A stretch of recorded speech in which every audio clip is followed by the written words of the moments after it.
A paz do Senhor, meus irmãos, sejam bem-vindos a mais um projeto Estudando a Bíblia, de Gênesis a Apocalipse. Amém? Hoje nós vamos estudar 1 Reis, capítulo 14, mas desde já eu peço a você que dê o like, amém? Aperte aí o sininho das notificações e compartilhe esse vídeo com todos que você conhece, isto é, nas suas redes sociais.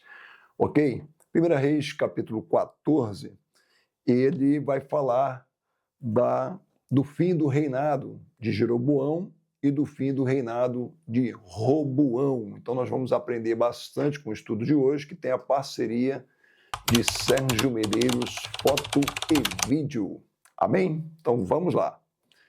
Bom, a partir do versículo 1 de 1 Reis, capítulo 14, começa assim: Naquele tempo adoeceu Abias, filho de Jeroboão.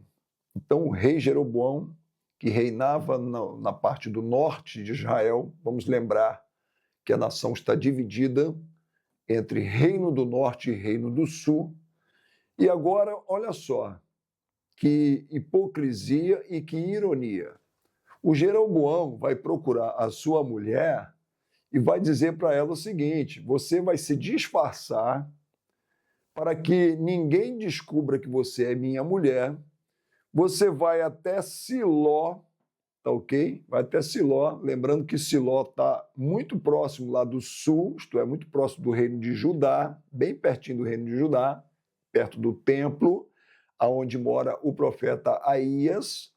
Lembrando que o profeta Aías é aquele profeta que rasgou o manto em 10 partes. Lembram disso?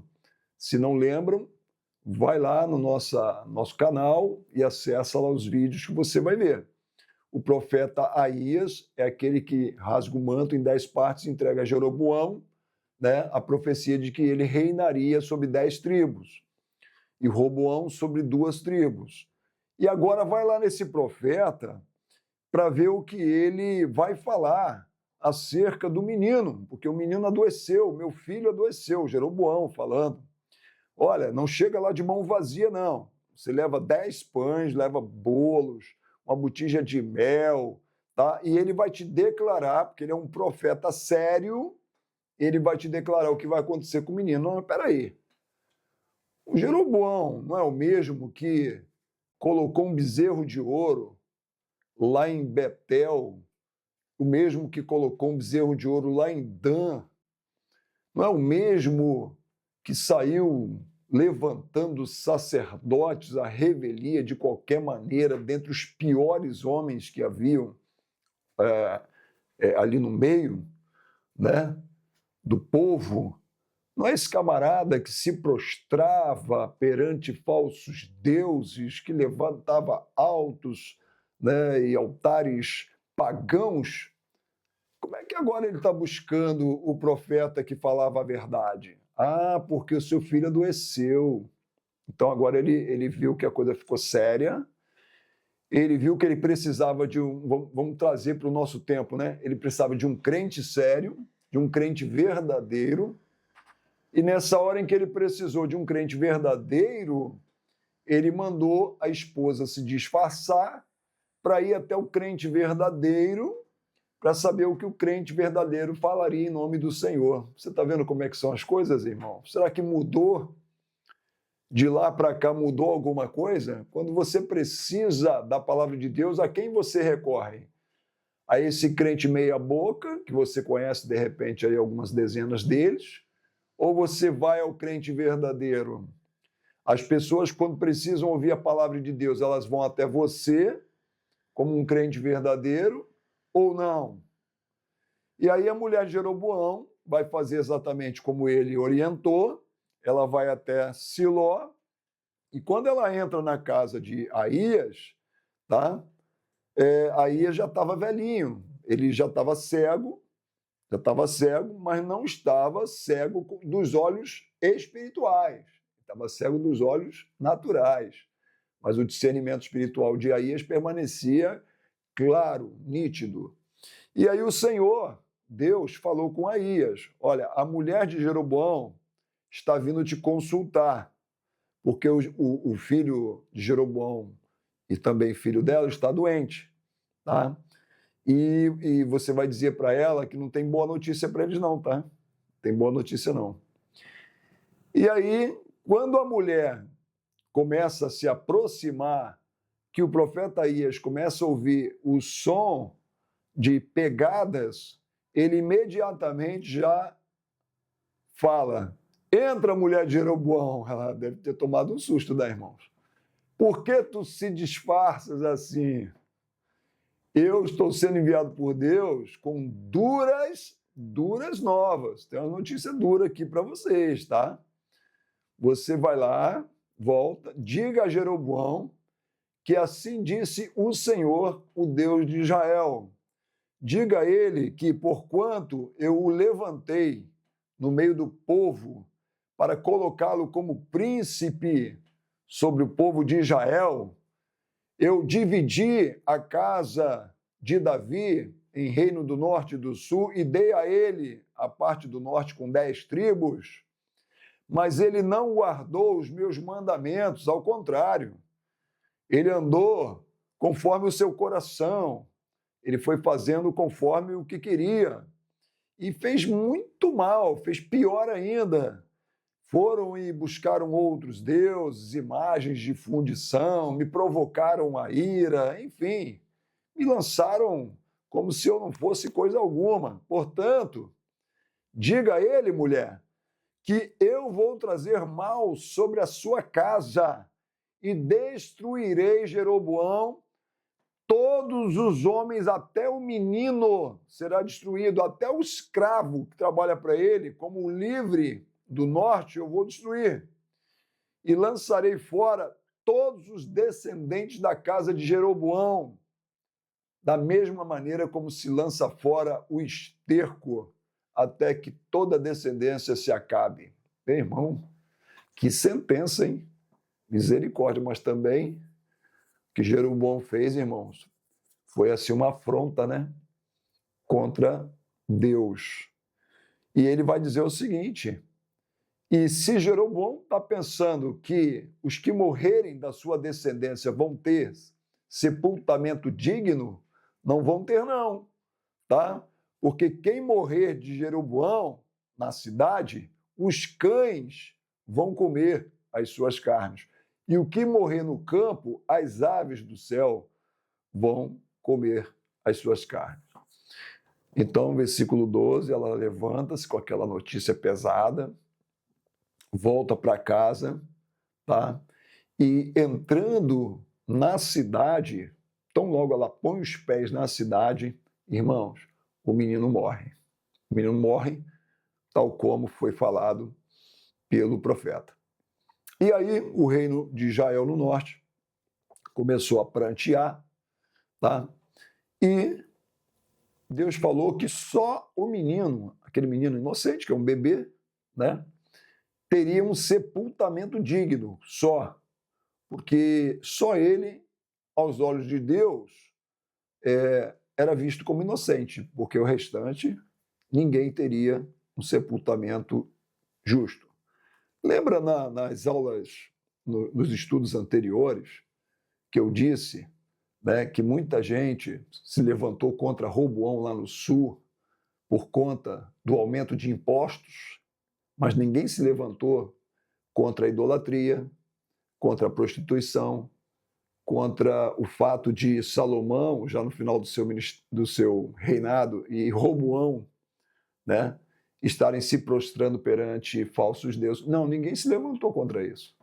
Da mesma forma com Jeroboão, ninguém se levantou contra os bezerros falsos, os falsos deuses, né, aqueles bezerros de ouro.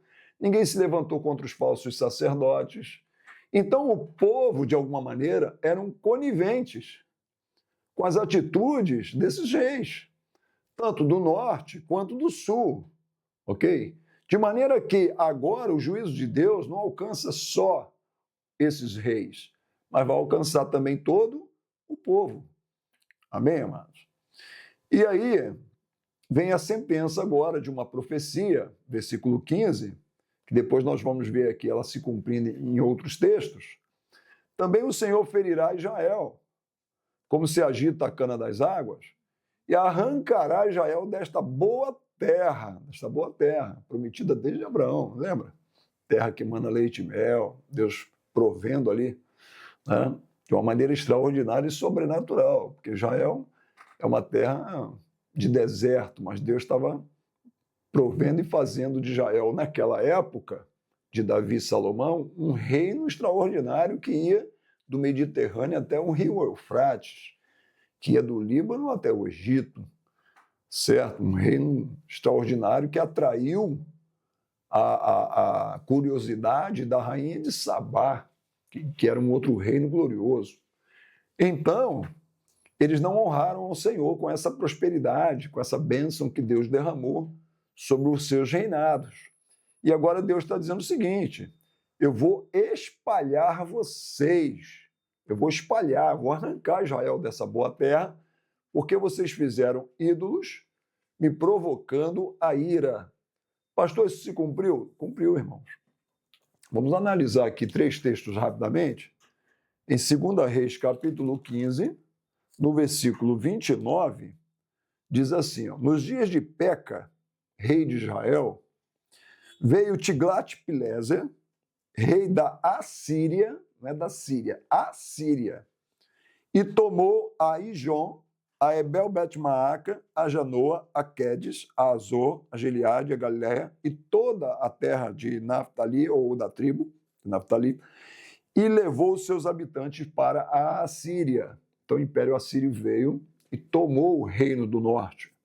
Nós também temos aqui em 2 Reis, capítulo 17, no versículo 23, até que o Senhor afastou Israel da sua presença, como falara pelo ministério de todos os seus servos, os profetas, como está falando aqui agora.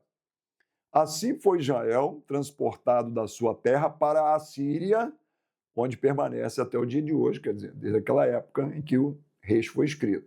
E depois nós temos aqui, olha, 2 Reis 18, versículo 11, o rei da Assíria transportou Israel para a Síria e os fez habitar em Ala, junto a Abor e ao rio Gozã, nas cidades dos Medos, né? Então se cumpriu, tá vendo? Tudo aquilo que o profeta Aías profetizou se cumpriu no reinado de outros reis do norte. E aí a mulher de Jeroboão se levantou, anunciou toda essa sentença, tá? E o povo começou a prantear, a chorar, conforme a sentença ia sendo proferida, tá bem?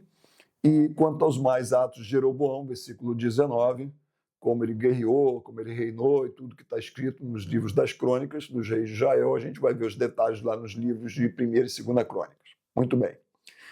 E termina assim o reinado de Jeroboão, dizendo que ele reinou 22 anos. Imagina, aturar um cara desse, 22 anos reinando dessa maneira. E aí o Nadab, seu filho, começa a reinar no seu lugar. Bom, aí dá uma parada aqui no reinado do norte, 1 Reis 14, versículo 20, e agora a história vai lá para o reino do sul, dentro do mesmo capítulo de 1 Reis 14, que vai falar agora de Roboão, que é rei do sul. Então a história agora deixa um pouco o norte e vai para o sul. E Roboão, filho de Salomão, reinava em Judá. Ele tinha 41 anos de idade quando ele começou a reinar. Não era um menino, já era um homem, 41 anos. Então, lembra quando ele foi buscar conselho nos anciãos? Os anciãos deram um bom conselho para ele. Depois ele vai buscar conselhos nos coleguinhas. Os coleguinhas dão um péssimo conselho para ele e por conta desse péssimo conselho é um racha no reino. Mas ele não era menino. Ele já tinha 41 anos, irmãos. E durante 17 anos ele reinou em Judá, a partir da cidade de Jerusalém. Tá? Então, o texto vai nos dizer no versículo 21 que Roboão, filho de Salomão, ele era filho de Salomão com uma mulher chamada Naamá, que ela não era do povo de Israel, ela era uma amonita. É exatamente isso, do povo de Amon, dos amonitas, porque tá aí as consequências, né? Daquilo que Deus falou lá para Josué: não se envolvam com as mulheres estrangeiras, não se envolvam com os povos pagãos, elimina esse povo, tá? Não se envolvam com eles porque vocês vão cair com esses povos, com essas mulheres, vocês vão adorar seus deuses, etc. Está aqui acontecendo exatamente isso que Deus já havia previsto. Salomão se envolveu com essa mulher amonita e os amonitas eles tinham um deus, né? Que era o seu deus principal, que era Moloque. Moloque era um ídolo, um falso deus, a quem se sacrificavam as crianças. Daí vem a palavra moleque. Moleque é toda criança sacrificada a Moloque, que era o ídolo, o falso deus principal dos amonitas. Então, essa mulher amonita era a mãe de Roboão, filho de Salomão, que estava reinando sobre o reino de Judá. Vai vendo. E aí, versículo 22, vai dizer que Judá fez o que era mal aos olhos do Senhor. Isso não podia dar certo de jeito nenhum. Ok? Não tem como. E aí, com os pecados que cometeram, eles foram também afrontando a Deus, tá? E quase que imitando, né, os seus irmãos no norte. Versículo 23, edificando altos, fazendo estátuas de imagens, né, cultuando falsos deuses, a imagem de Azerá, sobre outeiros eles começaram a cultuar, começaram a fazer cultos rituais debaixo de árvores frondosas. E o que é pior, irmãos, vou te falar, hein? Roboão, misericórdia, eles começaram a fazer práticas de prostituição ritual. É exatamente isso. Prostituição ritual era uma forma de adoração pagã que envolvia bacanais, imoralidade sexual, mas de uma maneira que eles consideravam aquilo tudo como se fosse um ritual religioso. Você entende isso? De forma que era aceitável, entre aspas, né? Um negócio desse não pode ser aceito de maneira alguma. Mas o homem é tão corrupto, né? Que ele vai dando um jeito para justificar as suas más atitudes, de maneira que isso acontecia lá no reinado do sul de Israel, sob a direção, reinado de Roboão. E aí ele começou a fazer toda a sorte de abominação aos olhos do Senhor. E aí Deus fez o quê? Vamos punir, disciplinar esse povo. Aí Deus levanta o rei do Egito, chamado Sisaque, e esse rei Sisaque, rei do Egito, ele se levanta contra Jerusalém, contra o Roboão. Interessante que esse rei, ele era sogro de Salomão.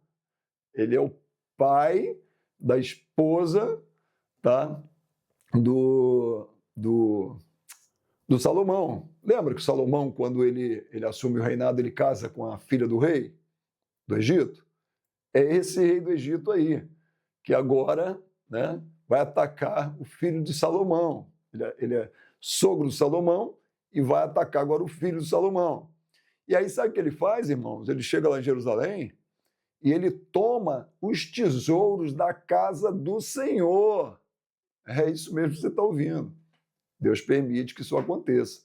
Ele entra lá, ele leva os tesouros da casa do Senhor, ele entra no palácio do rei, né, que antes era o Palácio Salomão, que ele construiu, acabou ficando por herança para Roboão. Ele entra e leva também os tesouros da casa do rei. Levou tudo. Tomou, sabe aqueles escudos de ouro, alguns grandes, outros pequenos, que Salomão fez, irmãos, que eram escudos pesados de ouro? Ele levou tudo, irmãos. Esse rei do Egito levou tudo. Irmãos, o Sisaque, ele só não acabou com Judá naquela época porque Deus não permitiu. Deus não permitiu. A misericórdia de Deus, ela se manifestou ali naquele momento. Essa graça de Deus, ela está descrita lá em 2 Crônicas, no capítulo 12, versículo de 2 a 8. A gente não vai ler o texto todo, não. Mas tem um versículo, irmãos, que me chamou muita atenção, muita atenção. 2 Crônicas, capítulo 12, versículo de 2 a 8. E aí, o texto vai dizer assim, olha, tendo Roboão confirmado o reino, né, no ano 5º do reino romano, Sisaque, rei do Egito, subiu contra ele e tal. Tomou as cidades fortificadas. Aí vem o profeta Semaías, fala para Roboão, né, que eles deixaram a Deus. E aí, versículo 6, eles se humilham, quando o profeta Semaías diz que eles deixaram a Deus, e é por isso que está acontecendo aquilo, né, que o rei do Egito está levando todas as coisas. E aí no versículo 7, vendo, pois, o Senhor que se humilharam, veio a palavra do Senhor para Semaías, o profeta, dizendo: humilharam-se e eu não os destruirei. Antes, em breve, lhe darei socorro. Não vou deixar o rei do Egito acabar com tudo. Não. Para que o meu furor não se derrame sobre Jerusalém por intermédio de Sisaque. Porém, serão seus servos. Olha, eu vou permitir que eles fiquem subservientes, que eles fiquem como servos de Sisaque, para que conheçam a diferença entre servir a mim e a diferença de servir ao rei da terra, servir aos homens. Olha que palavra, irmãos, versículo 8. Deus falando pela boca do profeta Semaías a Roboão e ao povo: eu vou deixar que vocês fiquem como servos do rei Sisaque do Egito, para que vocês vejam a diferença entre o que é servir a mim como Deus de vocês e o que é servir ao homem debaixo do jugo do homem. E aí, quem sabe que a ficha cai e vocês percebam a diferença. Porque servir a Deus é maravilhoso, irmãos. Não é verdade? Você experimentar a boa, a perfeita e agradável vontade de Deus a partir de uma submissão voluntária. Amém? Deixar Deus dirigir e guiar toda a sua vida. Perdão. E aí, continuando aqui, já quase terminando, e aí sabe o que o rei Roboão fez? Depois que o rei do Egito levou os escudos de ouro, tentou, como é que dizem? Esconder o sol com a peneira. Ele foi lá e fez escudos de cobre. Não tinha mais ouro, levaram o ouro todo. Ele fez escudos de cobre. Meu Deus! Imagina, irmãos, quem estava acostumado a defender o rei com um escudo de ouro, agora está ali com um escudozinho de cobre, para imitar o ouro. Deu para entender? Eles não fizeram de bronze, fizeram de cobre, deve ter dado uma polida bem, né, bem polidinha, né, deve ter passado ali um caol, para o cobre ter uma aparência de ouro, né? Aí não dá para viver de aparência, irmãos, não dá. Depois que o inimigo vem e leva tudo, o que você precisa fazer é se humilhar perante Deus, reconhecer onde você errou, confessar o seu pecado, amém? E voltar ao lugar onde você caiu, entendeu? Ao primeiro amor. Não adianta você pegar escudos de cobre e polir para parecer ouro. Nunca que o cobre vai virar ouro, irmão. Nem na cabeça de ninguém. Então é isso que o Roboão faz, mas todo mundo sabe que aquilo ali não passa, né, de um fake, né, de uma fake news. E ele fica ali com aqueles escudos se protegendo, de maneira que quando ele se movia, os soldados, né, da sua guarda iam com aqueles escudozinhos de cobre polido, né, e depois guardavam lá na sala da guarda. E aí se encerra o capítulo dizendo que os atos de Roboão também, bem como os de Jeroboão, estão registrados lá no livro das crônicas dos reis de Judá. E o de Jeroboão no livro das crônicas do rei de Israel. E há um detalhe no versículo 30, dizendo que sempre houve guerra, tá? Entre Roboão e Jeroboão, a vida toda eles ficaram guerreando. O sul e o norte sempre guerreando entre eles. E irmãos, tá? Irmãos ali, sempre guerreando o tempo todo.